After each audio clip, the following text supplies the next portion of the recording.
Hello and welcome to another episode of the Now Showing podcast. This is one where I give you my thoughts on films that are now available in theaters. It is Mother's Day weekend. Happy Mother's Day to everybody out there who is celebrating. It is a packed weekend for new releases. While we don't have one big tent pole, we have a bunch of options for everyone, including things in the theater, things in limited release, and things on streaming. I've seen six of the films that released yesterday, and I will be looking at them today. The first of those is Blackberry.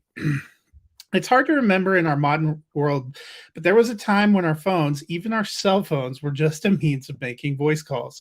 But a few pioneers saw the possibility and profitability of doing much more. The new film Blackberry takes us back to that time, chronicling the efforts of a group of people who had a vision for what the cellular market could be. As the film notes, at one point, BlackBerry controlled 45% of the cellular market.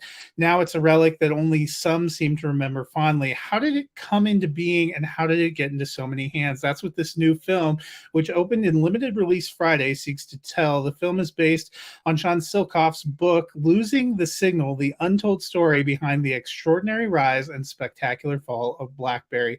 It chronicles the efforts of Mike Lazaridis, played by Jay Baruchel, and Doug Freegan, played by director Matt Johnson, to bring their revolutionary device to market. The problem was they didn't have a good pitch or even a good name.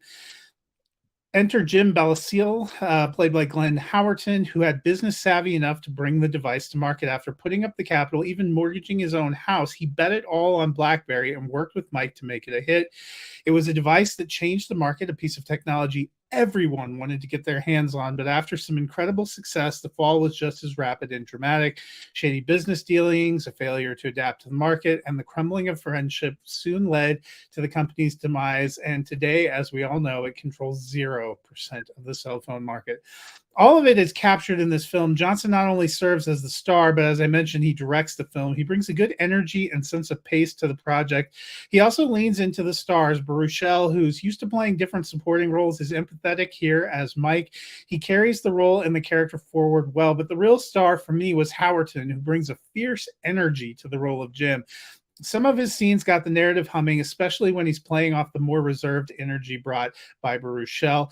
This is an engaging story that delivers as a piece of entertainment. I think it's worth checking out, if only to learn more about the true story that changed the history of cellular devices forever. I gave it 3.5 out of 5 stars. As I mentioned, it's now playing in limited release in theaters. Probably the biggest wide release this week is Book Club, The Next Chapter.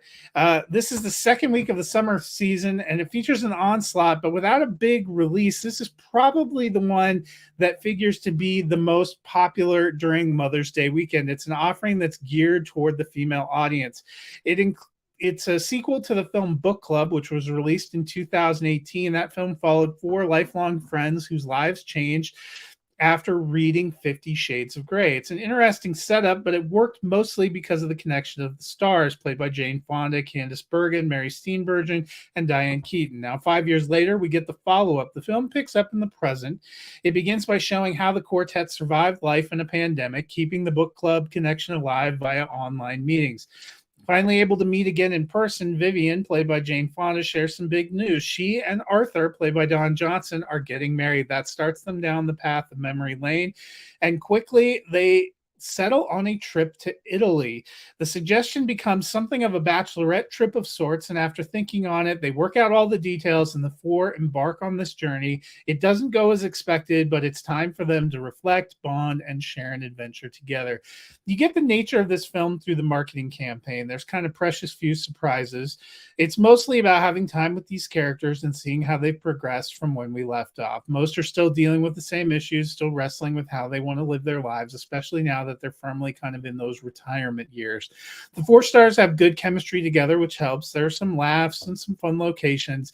But when it comes to plot and narrative that moves forward, this one's a bit too by the numbers. It's fine. It's a pleasant journey, but it doesn't have that spark of originality. By contrast, this one kind of feels a little bit stale. For the core audience, it will work to have more time in another adventure with these friends, but overall, the film's just okay. It's probably not likely to carve out a huge audience, especially as we come into the crowded summer movie season. I gave it 3 stars out of 5. It is now available in theaters. Next up, we have another limited release, and that is Carmen. This film probably isn't what you're expecting. It wasn't what I expected either, but we get here is something very passionate and beautifully crafted and haunting. On paper, it's a simple story. Carmen, played by Melissa Barrera, is making her way out of Mexico following the death of her mother. Aiden, who's played by Paul Mescal, is a former soldier now volunteering with Border Patrol. Their paths cross during Carmen's border crossing, where Aiden's partner turns violent and he acts to protect Carmen, forcing them to go on the run together. And soon enough, sparks fly. The film's directed by Benjamin Millepied, and it tells the story above, but probably not in the straightforward manner you're expecting. However, for me, it was beautifully shot and crafted, mixing music and dance into the narrative to bring the story to life in an unexpected way. It was one of the most strikingly visual films I've seen this year. It features beautiful performances from the leads, who are at times stretched out of their comfort zones. This is a film that might not be styled for everyone's taste, but you can't help but be moved by the artistry of the craft. It really stuck with me long after the credits rolled. I gave it 3.5 stars, and as I mentioned, it's playing in limited release in theaters now. Next up on the list is the film Crater. This one opened on Disney Plus yesterday. It can be hard to say goodbye, especially when you're young. The bonds of friendship you make can feel like some of the most important in your life. Crater, a new film set in the future on the surface of the moon, is essentially about that feeling of being difficult to say goodbye. Caleb has just lost his father, who's a miner on the moon. He already lost his mother, and as part of the benefit left behind, he's offered a trip to another distant colony. It's a great opportunity, but it means Caleb will not only leave his friends behind, he'll never see them again. The journey takes 75 years, during which time he's in deep stasis. But before he goes, Caleb wants to honor his father's request and make a trek to the crater on the moon. He enlists the help of his 3 best friends and a new friend, Addison, played by McKenna Grace, who is originally from Earth.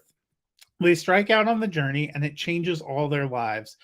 The question is, will Caleb be able to move on knowing what he's leaving behind? It's a different kind of coming of age film.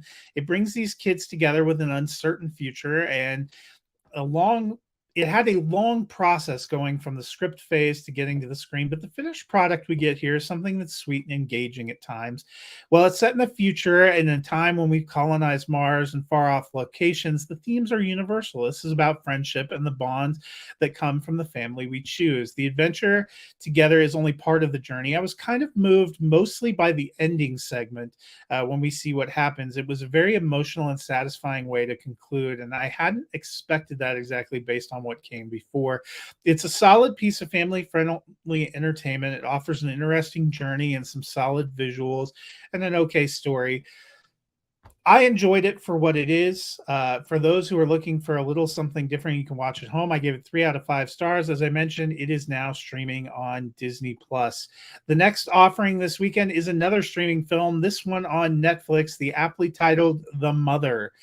This one's just out in time for Mother's Day weekend. We get a tale of a mother seeking to protect her child, but it's not the kind of story you're probably expecting either. In it, Jennifer Lopez is a weapons dealer who, after realizing she's pregnant, decides to turn state's witness.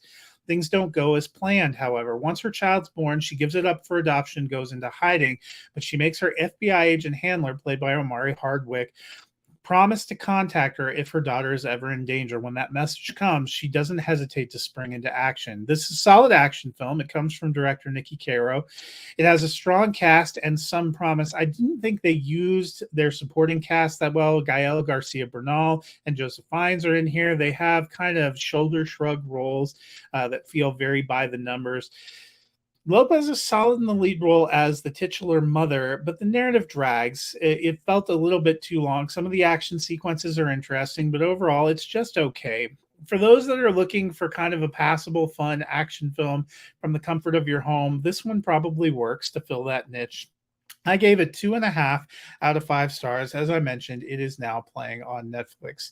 And our last film today is still a Michael J. Fox movie. This is a documentary feature that comes from Davis Guggenheim. And this is my favorite film that's opening this week. You know, we all struggle at times. Sometimes it's family, sometimes it's money, sometimes it's health. But with that struggle, no matter what it is, that struggle doesn't have to define us. More than anything, that's the takeaway from Still, this documentary, which lets Michael J. Fox tell his story in his own words. Fox has Parkinson's disease, and it's a daily struggle that has taken a toll on him, his family, and especially his wife, Tracy Pollan. He was first diagnosed in 1990, and he has been battling this for more than 30 years. And yet it remains instantly clear that he won't let his diagnosis or his daily struggle define him. He remains charming, honest, and delightful as he shares his story and looks back on the career, taking viewers inside his daily grind with the disease that was first diagnosed in 1990. The film takes you on a journey. You know, he shares about his start, his big break, and making it with Family Ties and Back to the Future at the same time.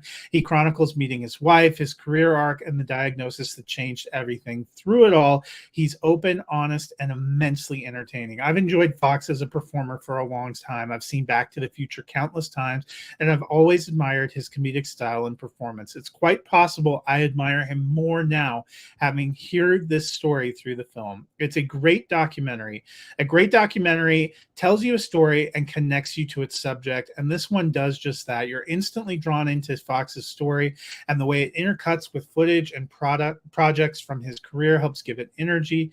It originally debuted at the Sundance Film Festival in the fall, and now it is streaming on Apple TV Plus. I gave it 4 stars out of 5. As I said, it was my favorite film of the ones I'm looking at this week, and it's one of my favorite films of the year. It's worth checking out. Well, that's a wrap on the six of the new releases I've seen this week. There are more than that are out there, so you have plenty of options to choose from. I hope you enjoy your weekend at the movie.